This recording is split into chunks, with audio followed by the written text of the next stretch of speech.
The queen of all media, Kris Aquino, is ending 2025 on a poignant note, sharing deeply personal update about her health and the sacrifices she is making for her family.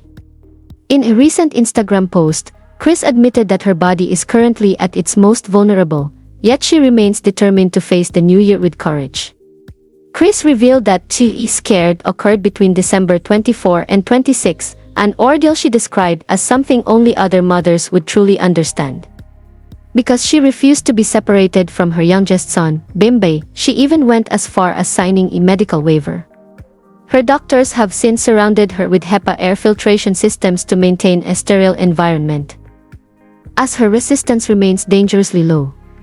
I'm not advertising air purifiers, but my doctors wanted to surround me with HEPA air filtration because refused for Bim and me to be separated. I even signed a waiver.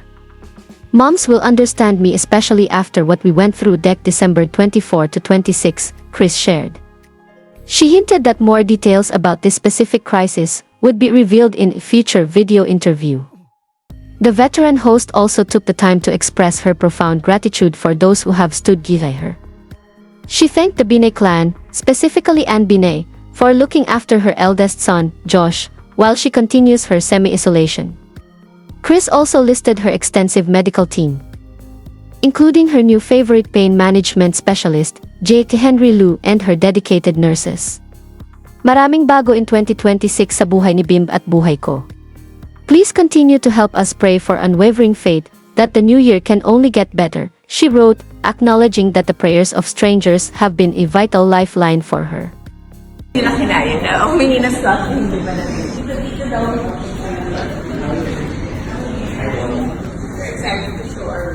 Thank you for caring for me, Kuya. Dapat, Kuya, so sweet. Caring for mom. Mom won't fall.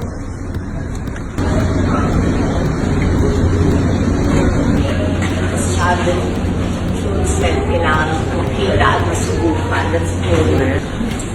Okay. You have your own plunge pool. Tapos area. Kuya, you like this? So nice, oh. And then naman sabi yun. Oh. Not as pretty as my mom. Oh, the sweetest. Oh.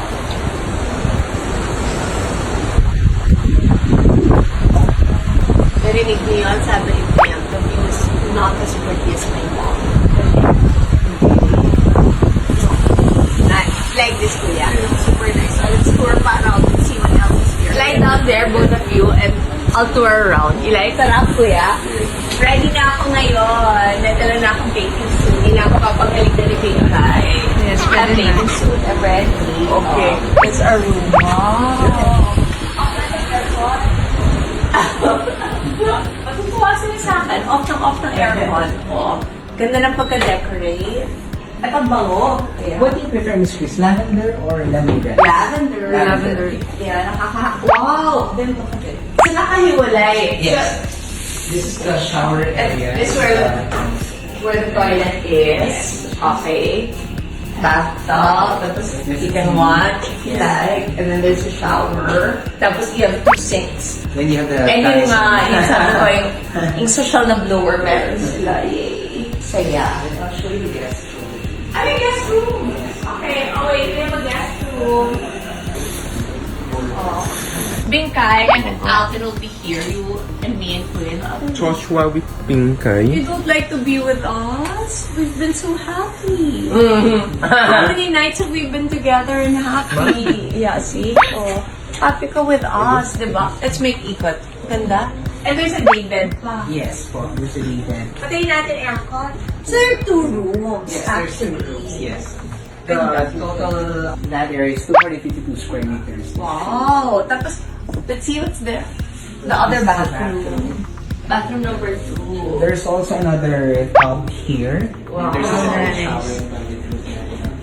Ba't parang mas maganda yung shape ng tub na to? Kasi parang mas yung isa parang scary. Parang mabababok ko doon. Ito mas maganda yung tub. Ganda. How long did it take para makastrap na ito lahat? Well, actually, the construction started around 2014. Ang tagal? Till we opened 2018. Last quarter of 2014. So, almost 4 years? Yes. Grabe. 4 years para matapos ito. Oh. Ang ganda ng carpet. Parang you feel like ginaya, no? Paano yung sa seat? Yes. Ay, ang bigay tinamotin mo yung shot from here. When you're looking out, oh, yung view mo. Oh, so nice. Nice, kuya. Super. Mama is the ideal guest. Hindi na guest. So nice. And this is only one. This is the only grand signature suite that we have. Pero dito sa wing na to, ilan? For the signature suites, we have Yes, total of 11. So signature suites are 11. And then, sa baba, total of how many rooms na dito sa structure? We have 99. 99 na. So, there used to be 88. Nadagdagan ng 11 na signature. Okay, what I did kasi was I checked their website and you should do this also. If you click down, there's one part there na yun yung wrap rates. But if you click down and you automatically join in I prefer, you'll get the better rates. So that's an insider tip for all of you. Kasi yung that I prefer is parang social care that you're part of it. Kasi yung mga social na hotels, worldwide. And then you get really better rates and better service. Kasi di ba, kinda alam nyo na at this point, may obsession ako sa points.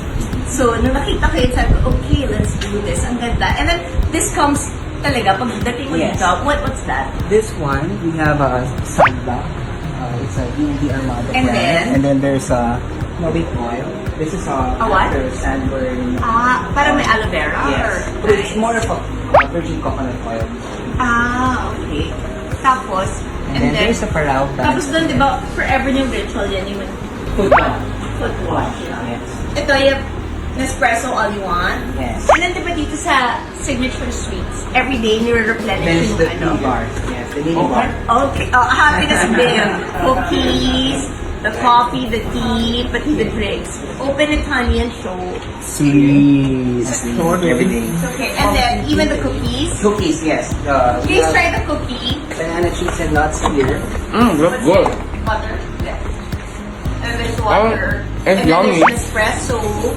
And then the tea. I'll explain to everybody lang. Actually, the mother had a shoot. So, but Kuya requested na mag-extend. So, nakiusap dun sa shoot. Dapat the shoot was September 2, something like that. Basta nakiusap ako na wait lang ng konti kasi chance na to ng dalawa and they really enjoyed and then parang na-convince ako na I had to try this. So since the two really wanted, kaya it's just us na lang now and then today lang yung day na medyo hindi na umuulan. So that's why. What are you guys gonna do in the next few days? Not sure. Yung kuya, ano gusto mong gawin? No na? Relax na lang tayo. No na, oh. Nakita na yung itsura. So, nawi-weird na ng mga tao sa amin. Sasabihin na, well, siguro nga naman na-agree kayo sa amin, di ba? Kung ganito itsura. No na, chill na lang dito with that view. Ang ganda ng view. We're staying, we extended, right? Can we get a kiss? Thank you, love you. Joshua also, yeah, of course.